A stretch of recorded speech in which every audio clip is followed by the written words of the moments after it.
रामकृष्ण हरी मंडळी, श्री स्वामी समर्थ. मकर संक्रांती हा इंग्लिश नववर्षाचा पहिला सण येतो. संक्रांत हा हिंदू प्रमुख सणांपैकी एक आहे, जो देशभरातील राज्यामध्ये वेगवेगळ्या प्रकारे साजरा केला जातो. धार्मिक मान्यतेनुसार जेव्हा सूर्यदेव हे मकर राशीत प्रवेश करतात तेव्हा त्याला मकर संक्रांत असं म्हटलं जातं. मकर संक्रांतीच्या दिवशी गंगा स्नान आणि दान करण्याचे विशेष असं महत्त्व आहे. या दिवशी गंगा स्नान केल्याने पुण्य प्राप्त होते असं म्हटलं जातं. तसेच या शुभ दिवशी जे काही दान केलं जातं त्याचं फळ आपल्याला निश्चितच मिळत असतं. मान्यतेनुसार गंगे स्नान केल्यावर दानधर्म करणाऱ्या आणि पितरांना नैवेद्य दाखवणाऱ्या व्यक्तीच्या जीवनातील सर्व अडथळे दूर होतात आणि सर्व देवी देवतांचे आशीर्वाद हे मिळत असतात. ज्योतिषशास्त्रानुसार सूर्यदेव दर महिन्याला आपली राशी बदलतो, परंतु जेव्हा तो मकर राशीत प्रवेश करतो तेव्हा या शुभयोगाला मकर संक्रांती असं म्हटलं जातं आणि हा सण त्या दिवशी साजरा करण्याची धार्मिक मान्यता आहे.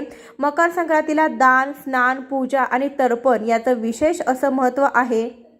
मकर संक्रांतीचा सण हा महिलांसाठी अतिशय खास असतो. महिलांची तयारी ही अगोदर महिनाभरापासून सुरू होते, कारण की मकर संक्रांतीला साज शृंगार करून महिला व्यवसायाला जातात आणि या दिवशी कोणत्या साडी नेसावी किंवा कोणत्या रंगाचे कपडे परिधान करावे असा प्रश्न बऱ्याच जणांच्या मनामध्ये येतो.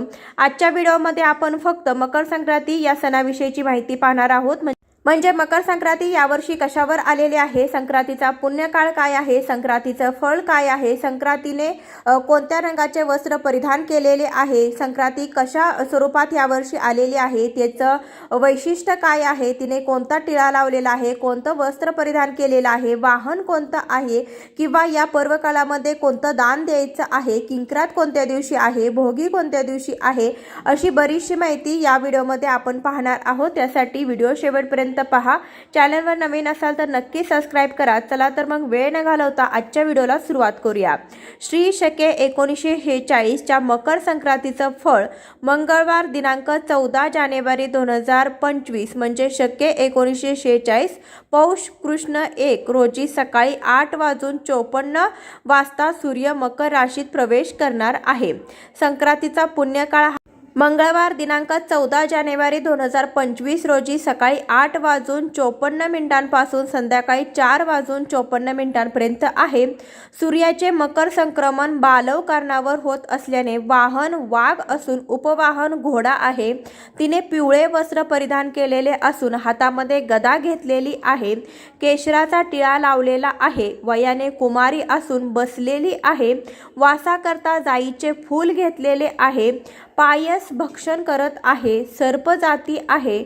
भूषणार्थ मोती धारण केलेले आहे. वारनाव व नक्षत्र नाव महोदरी असून सामुदाय मुहूर्त 45 आहेत. पूर्वेकडून पश्चिमेस जात आहे व वायव्य दिशेस पाहत आहे. संक्रांतीचे फळ काय आहे तर संक्रांतीने ज्या वस्तू परिधान केलेल्या आहेत त्या वस्तू महाग होतील आणि संक्रांती जेथून आलेली आहे तेथील जनतेला सुख प्राप्त होईल. पर्व काळात कोणकोणते दान द्यावे तर नवे भांडे, गाईला घास, अन्न, तिलपात्र, गूळ, तीळ, सोने, भूमी, गाय, वस्त्र, घोडा इत्यादी यथाशक्ती दाने द्यावीत. संक्रांतीमध्ये काही कामे वर्ज्य असतात तर ती म्हणजे दात घासणे, कठोर बोलणे, वृक्ष गवत तोडणे, गाई म्हशींची धार काढणे व कामविषयक सेवन करणे ही कामे चुकून देखील करू नये. सोमवार 13 जानेवारी 2025 या दिवशी भोगी हा सण साजरा केला जाईल, तर 14 जानेवारी 2025 मंगळवार या दिवशी संक्रांत हा सण साजरा केला जाईल. 15 जानेवारी 2025 बुधवार या दिवशी किंक्रात म्हणजे करीदिन साजरा केला जाईल. आजच्या व्हिडिओमध्ये आपण मकर संक्रांतीविषयीची संपूर्ण माहिती पाहण्याचा प्रयत्न केलेला आहे. व्हिडिओ आवडला असेल तर जास्तीत जास्त लोकांपर्यंत शेअर करा. चॅनलवर नवीन असाल तर सबस्क्राईब करा. भेटूया अशाच एखाद्या व्हिडिओसोबत. तोपर्यंत माझ्याकडून तुम्हा सर्वांना मकर संक्रांतीच्या खूप खूप शुभेच्छा. धन्यवाद.